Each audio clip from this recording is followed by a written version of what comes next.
दरभंगा में all India Muslim बेदारी कारवा की पहली बार 28 नवंबर को स्थापना दिवस मनाया जाएगा। यह स्थापना दिवस कार्यक्रम सदर प्रखंड के मुड़िया हाट मैदान में किया जाएगा, जहां कौमी एकता कॉन्फ्रेंस के साथ कवि सम्मेलन का भी आयोजन किया जाएगा। मुख्य अतिथि सिवान के पूर्व सांसद महरूम शहाउद्दीन साहब की पत्नी हिना साहब सभा को संबोधित करेगी, जहां देश भर से बड़े बड़े कवि कवित्री भी उपस्थित होंगे, जिसमें हामिद फिरोजाबादी साहब, शाहिस्ता सना, मोहन मुतंजीर, दमदार बनारसी, इरशाद अंजुम, अफजल इलाहाबादी, बुले शवा, फलक सुल्तानपुरी इत्यादि कवि कवित्री उपस्थित होंगे और लोगों तक मोहब्बत का पैगाम पहुंचाएंगे। आइए क्या कुछ प्रेस वार्ता के माध्यम से ऑल इंडिया मुस्लिम बेदारी कारवा के राष्ट्रीय अध्यक्ष नजरे आलम साहब ने कहा है, आपको सुनाते हैं।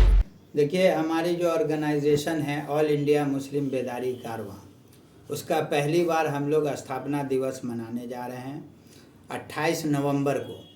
और ये जहां कार्यक्रम होना है वो सदर प्रखंड का मुड़िया हाट मैदान है, जहां बड़ी संख्या में लोग आएंगे और कौमी एकता कॉन्फ्रेंस व कवि सम्मेलन का इस अवसर पर आयोजन किया गया है। इसमें मुख्य अतिथि के रूप में सिवान के पूर्व सांसद मरहूम शहाबुद्दीन साहब की अहलिया मोहतरमा हिना साहबा आ रही हैं।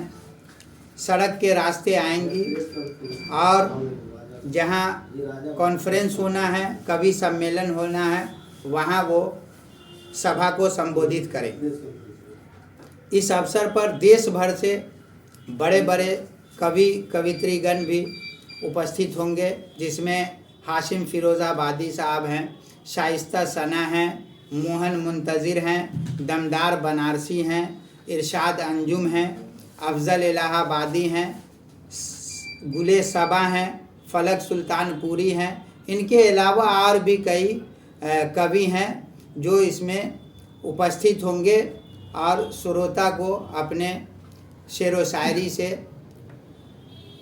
लोगों तक मोहब्बत का पैगाम पहुंचाएंगे। लोकसभा चुनाव से पूर्व ऑल इंडिया मुस्लिम बेदारी कारवा का इस तरह का कार्यक्रम क्या माना जाए इसे? नहीं, बिल्कुल इसको राजनीतिक रंग नहीं देना है और न ही ये राजनीतिक कार्यक्रम है। हालांकि बेचैनी लोगों में है, चूँकि एक ऐसे लीडर के नेतृत्व में हम लोगों ने यहाँ स्थापना दिवस मनाने का सोचा है।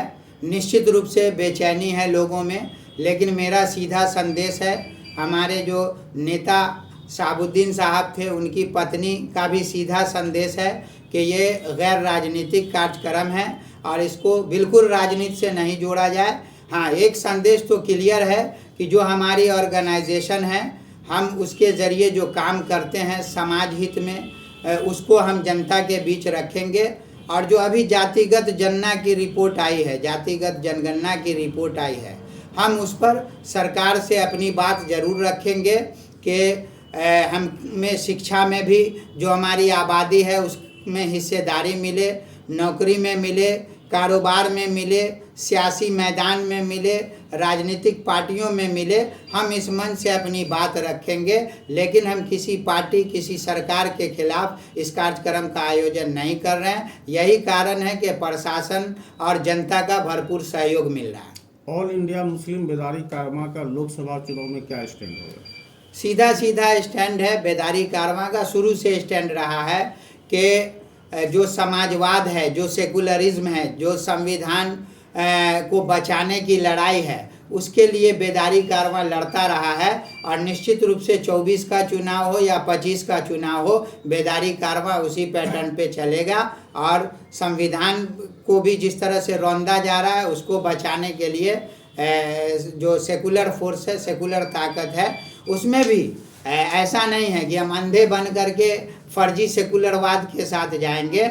जो हमें सियासत में हिस्सेदारी बराबरी में देंगे, जो आबादी अभी माननीय मुख्यमंत्री नीतीश कुमार जी ने क्लियर कर दिया है कि बिहार में किस जाति का कितना % है, कौन जाति किस जिला में कितना है, ये क्लियर है। तो हम बगैर समझौता के कि आंख बंद करके किसी के समर्थन में, किसी के विरोध में नहीं जाने। इस स्थापना दिवस में हिना साहबा के अलावा अन्य राजनीतिक पार्टियों के कौन चेहरे रहेंगे? नहीं, कोई नहीं। सब आम जनता और जो सामाजिक कार्यकर्ता हैं, जो समाज हित में जनता के हित में काम करते हैं उनका स्वागत है और वैसे ही लोग होंगे। ये मंच बिल्कुल किसी नेता के लिए, किसी पार्टी के लिए नहीं सजा है, लेकिन तमाम चाहे जिस पार्टी से जुड़े हों, हम अपील करेंगे कि जो समाजवाद का नारा है, जो सेकुलरिज्म का नारा है, तो बिहार की सबसे बड़ी नेत्री मिथिला की धरती पे पहली बार आ रही हैं। हम चाहेंगे कि ऐसा स्वागत हो कि न सिर्फ बिहार मिथिलांचल बल्कि इसका मैसेज देश में जाए और जो देश की राजनीति है उस पर प्रभाव पड़े।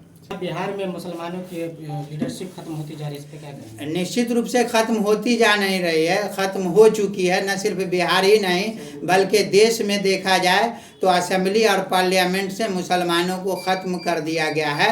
इसकी भी लड़ाई हमारा संगठन 24 हो 25 हो उसमें भी हम लड़ेंगे।